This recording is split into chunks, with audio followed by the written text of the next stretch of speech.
Jadi mudah-mudahan Allah jaga hati kita, baik ketika kita diuji, bahkan ketika kita diberi nikmat, supaya dalam dua keadaan ini kita tetap menjadi mukmin yang ajaban, yang ideal, yang baik, yang insya Allah Allah suka sama kita.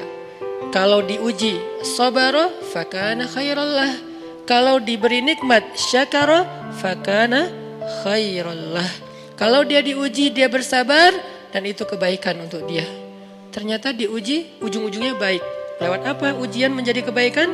Lewat sabar. Bukankah Allah bilang wabasyiris sabirin? Sampaikan berita gembira kepada orang yang sabar.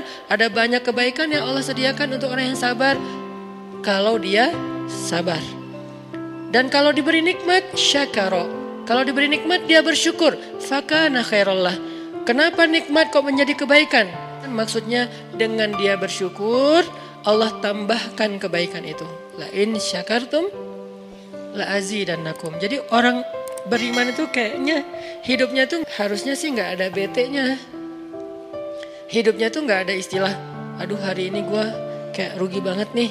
Nggak ada orang beriman rugi. Kan hidup kita tuh di antara dua itu kan. Cuman varian ujian itu aja macam-macam. Varian ujian itu misalnya kalau di surat Al-Baqarah Allah menyebutkan 3 varian ujian kan.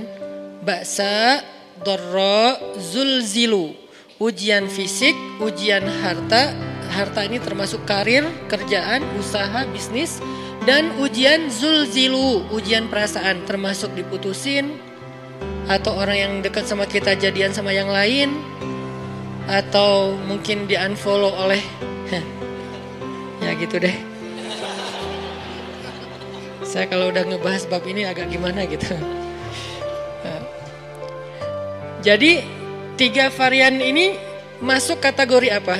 Masuk kategori ujian. Tetap aja 2. Kalau nggak ujian nikmat. Antara 2 itu nih. In asabathu sarra syakara wa in asabathu dharra sabara. Udah gitu aja. Dan nanti bahkan sampai ayatnya gini. Alladzina yunfiquna fis sarra'i wad-dharra.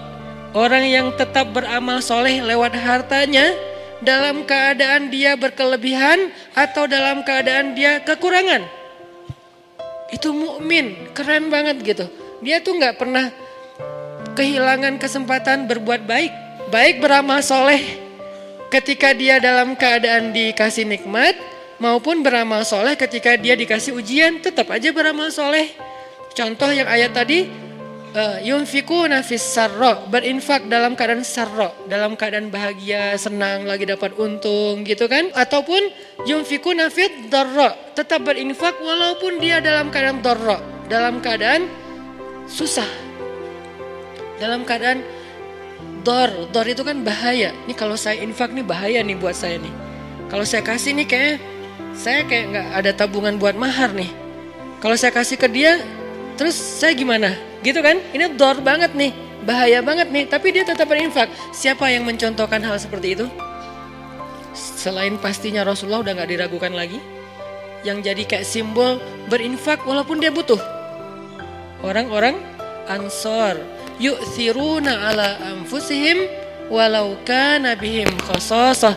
Mereka mendahulukan orang muhajirin atas dirinya sendiri, walaupun sebetulnya dia juga butuh kepada kebaikan itu.